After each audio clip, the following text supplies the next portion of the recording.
Hi guys, it's Martin from Voyager Project again, and welcome to episode 3 of the Quest for Tone, a new sort of occasional series looking into guitar tone in general, what we do about it, who's got it, how we get it, how we improve it, and in particular looking at my journey of how I came up with the tone that I use, which I think has been a continuous improvement over my playing career, and particularly over the last few years.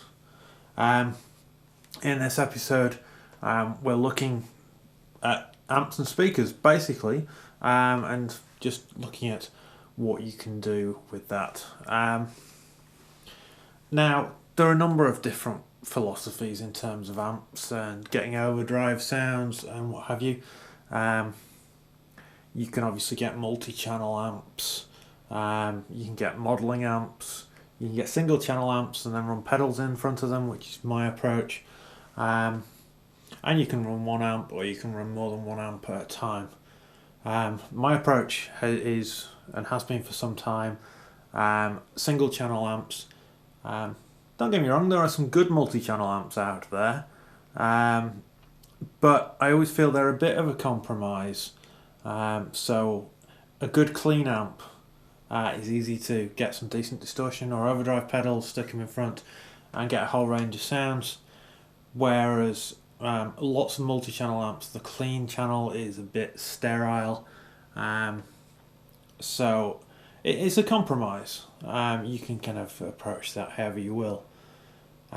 So my amp approach is two clean amps that I blend and then run stereo effects and stick some nice pedals in front. In this video, I'll say right from the outset, what I've done is I've unplugged the effects returns, so you're not getting any stereo in terms of delays or reverbs or anything like that. We're just looking at the tone of the amps themselves. So you'll hear one of the amps on one side of the stereo, one of the amps on the other, and then when you blend them, when I turn them both on, you'll get the two amps together, so you'll be able to hear them. If you listen with headphones, you'll hear them very distinctly, which one's coming out of which side. What I do when I'm running the rig is I then blend them into mono using a Palmer Duetto, which then feeds the effects. So rather than getting a Marshall sound on one side and a Fender sound on the other, what I'm getting is a combined sound that then feeds the effects. But there's all sorts of different ways of approaching that experiment, really. I guess the other thing to mention, in terms of your own quest for tone, which I encourage everyone to go on and make a continuous sort of journey of until you're absolutely happy throughout your entire playing career, is always change one thing at once. It's standard scientific method to do this. If you change more than one thing at once, if you have multiple variables, you don't know what's making the significant difference. Okay, so let's move onto the amp sound straight away. As you know, if you've seen any of my videos recently, I use Egnater Tweaker 15 watt heads, two of them, and Egnater 112 cabinets, as you can probably see behind me. Reason for this? Well, various reasons. I met up with the Egnater guys at NAMM in January and really loved the sound of their amps. I was looking for something different. Previously I'd been using big 120 watt PV heads. All became a bit much. I wanted a smaller amp that I can take out when I'm playing at church or if I'm going into schools or for lessons or anything like that. Don't need the volume, particularly when recording, but also live. I never turned the big amps up past about 2 anyway. So just something that was simpler but had plenty of voicing options, so I could run 2 of the same amp rather than getting 2 very different amps but then have different settings on them. Changes I've made to the amps are really just replacing the tubes. There's nothing wrong with the stock tubes that Egnater provides, but I managed to source some really old Tesla 12AX7 ECC 83 preamp tubes. That's before they were even owned by JJ, back when they were still Czechoslovakia, not the Czech Republic. So yeah, really old stock, good quality tubes. And my power tubes are actually some very strange Russian military 6v6 tubes. I don't know what make they are. There is no writing other than in Russian on them, but they sound very, very cool. They're a little bit warmer, a little bit more dynamic sounding than the stock tubes, which I think is just to do with the limitations of modern tube manufacture. There's so many fewer tubes being produced these days than there were even in the early 80s, and certainly back into the 60s and 70s, that the quality control isn't able to be as good because there's just not enough being produced. So sometimes you'll get some great tubes, sometimes you'll get some not so great tubes. Whereas if you can afford to go for new old stock tubes, they don't have to be astronomically priced, and these aren't expensive tubes that I've gone for. But if you can find a source of them, I think it's well worth it. I should also say that in the speaker cabinets are the stock Celestion G12H30 70th anniversary speakers, the 12-inch speakers, 30 watts. Sound really good. So I've not seen any need to change them. I was never a fan of the vintage 30 by Celestion, which is a great heavy rock speaker, but it's not as versatile. The greenback is a great blues speaker, but doesn't have quite the sort of liveliness for playing heavier stuff. The G12H30 is a good compromise between the two. Right, so first of all, as I said last time, mute sound. Okay, no signal going anywhere. My guitar path, I'm not using any effects in this demo, so I'm literally going guitar into the wah pedal, which is just acting as a buffer and an interface, straight through. It's going into the mini effect gizmo in the rack, but that's not doing anything. I'm not even using the buffer on it. It's just going straight into the unbuffered input. None of the loops are turned on. Coming straight out of that into the why not, which is my AB switch, again from our JM Music technology, that's switching between the two amps, and that's it. No sort of other processing going on. There's no line mixer involved. Nothing running in parallel. No effects. No nothing. So amp number one, which is the Fender amp, it's set to the US mode, the tweaker. Sounds like this.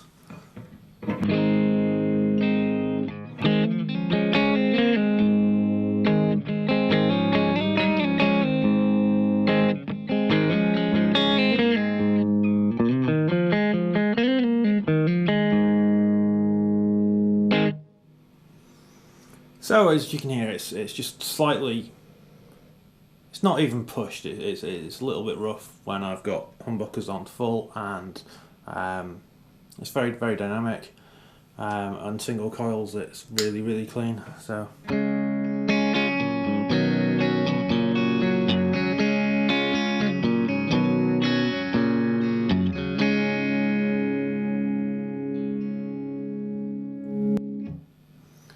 and what I'm actually using this sound for, perhaps surprisingly, if you know the difference between Fenders and Marshalls, is that I'm using it more for the low end.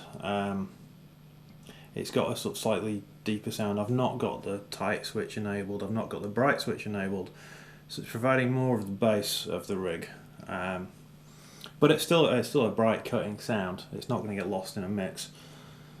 And then amp number two, which again is the more Marshall sounding one. It's coming out of that side of me. Sounds a bit like this.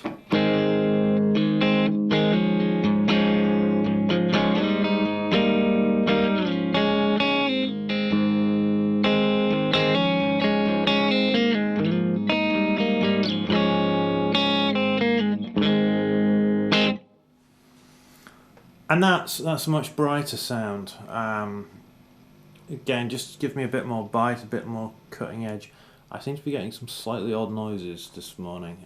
We're in quite close proximity to power cables here in the studio, and occasionally the tubes just pick up some weirdness. So I hope that hasn't come through on the video, but if it has, that's what it is. It's nothing weird going on with the rig. It's just one of the weird things about this studio that we learn to live with and makes things interesting.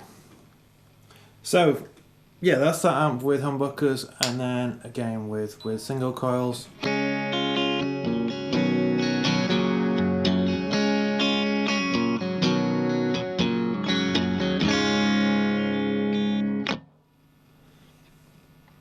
So I'll just play that riff again, and I'll switch between amp 1 and amp 2 so you can hear the difference. They should also switch in the stereo field. So.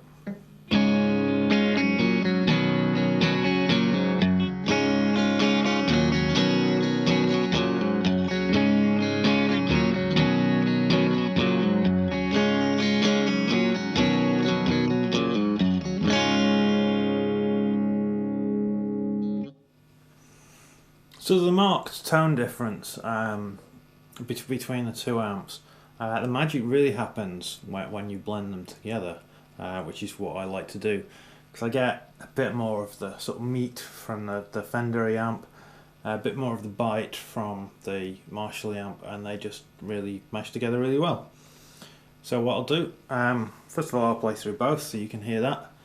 Again, humbuckers first.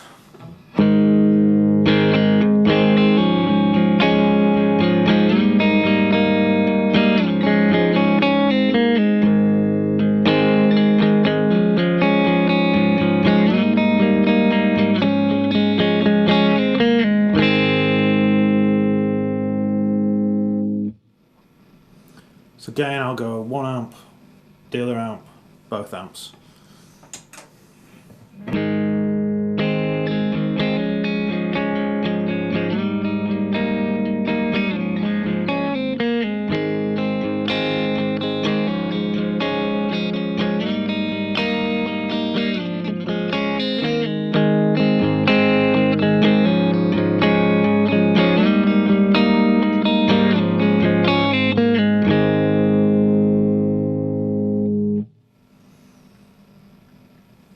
And the same again with the single coil sound.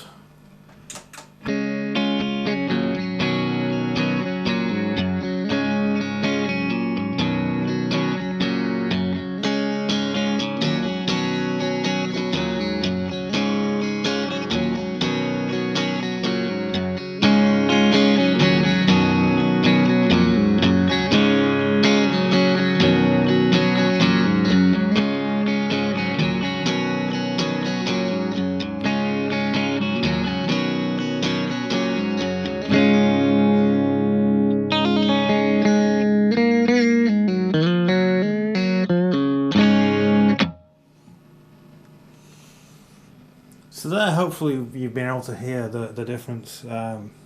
Two nice sounds on their own, but together they just provide a really rich tone that I love, really works for me. I say that's with nothing in front and nothing in the loop. That's just the sound of the amps. What you can do then is play around with different pedals and stuff and get some really cool sounds going on. But that's something that we will look at in another video. Okay guys, so that's been episode 3 of The Quest for Tone. If you've got any questions, any comments, drop me a link below.